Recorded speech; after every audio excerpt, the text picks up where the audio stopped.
जय श्री राम मेरे भाइयों। तो देशी ज्योतिषी अश्विनी फिर हाजिर है आपकी सेवा में। जैसा कि कल हमने दसम भाव का जिक्र किया था, अपनी जो वीडियो बनाई थी लास्ट, उसमें कर्म भाव का हमने जिक्र किया था। आज हम बात करेंगे कुंडली के 11वें भाव की। कुंडली का 11वां भाव, जिसको कि लाभ भाव कहा जाता है।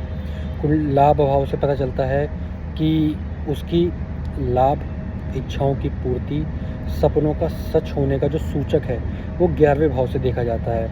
इसी को जो है लाभ भाव कहा जाता है। यह बताता है कि ये भाव जो है 11वां भाव, ये बताता है कि हमें आगे अपने जीवन में कितना धन, मान सम्मान और समाज में लोगों से सहयोग प्राप्त होगा, व्यक्ति को जीवन में कितनी उपलब्धियां प्राप्त होंगी, उसकी जो लक्ष्य पूर्ति है वो किस स्तर तक जा सकती है, यह 11वें भाव से देखा जाता है।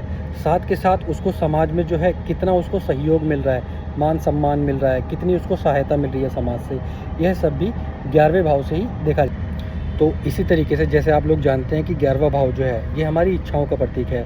आप क्या चाहते हैं? पैसा, पद, प्रतिष्ठिता, मान सम्मान, यश व प्रसिद्धि, इन सब का संकेत भी जो है ये 11वें भाव से ही मिलता है। तो ये 11वां भाव जो है यही बताता है कि कितनी इच्छाएं हमारी पूरी होंगी और कितनी इच्छाओं को पूरा करने के लिए हमें संघर्ष करना पड़ेगा। तो अगर 11वें भाव में अगर अच्छे ग्रह बैठे हैं, जैसे कि गुरु बैठे हैं या शुक्र बैठे हैं, तो हमें अच्छा खासा हमारे को धन, मान सम्मान, प्रतिष्ठिता, अच्छे खासे मित्र, उनका सहयोग हमको मिलेगा। इसी तरीके से अगर राहु या मंगल बैठे हैं तो हमें अचानक से धन लाभ हो सकता है। और शनि अगर इस भाव में बैठ जाते हैं तो धीरे धीरे से करके स्थायी लाभ हमको मिलना शुरू हो जाता है। यह भाव जो है हमारे मित्र, हमारे कितने संपर्क हैं, हमारा कितना नेटवर्किंग है, उसको जोड़ता है, उनके बारे में बताता है कि समाज में जो है हमको उनसे किस प्रकार का समर्थन मिल सकता है और किस स्तर तक उनका समर्थन मिल सकता है।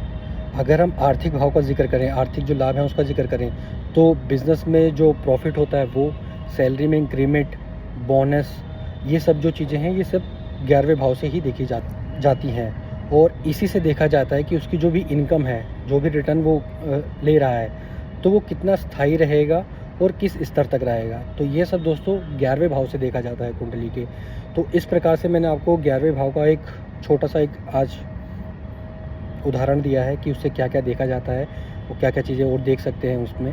तो कल हम करेंगे 12वें भाव का जिक्र, जो कि हमारे खर्चों का, मोक्ष का, इन सब का है, तो वो हम कल जिक्र करेंगे। बाकी के लिए आप मेरी वीडियो को लाइक कीजिए, शेयर कीजिए, ज़्यादा से ज़्यादा लोगों तक शेयर कीजिए ताकि और भी बहुत सारे लोग हमसे जुड़ सकें। और इस वीडियो पे कमेंट कीजिए, आप अपने बारे में कुछ जानना चाहते हो, कुंडली अपनी दिखवाना चाहते हो तो मुझे डीएम कर सकते हैं। मैंने अपना व्हाट्सअप नंबर, ईमेल आईडी भी इसमें मेंशन किया हुआ है, नीचे कैप्शन के अंदर में आप देख लीजिएगा, तो मुझे डीएम कर सकते हैं। तो हम लोग आपके जितने भी प्रश्न हैं उसका मैं आपको उत्तर दूंगा, और जो भी आप जानना चाहते हैं उसके बारे में बताऊंगा और आपके 11वें भाव के बारे में भी बताऊंगा। तो ज़्यादा से ज़्यादा वीडियो को लाइक कीजिए, शेयर कीजिए, फॉलो कीजिए, कमेंट कीजिए। मिलते हैं। जय श्री राम।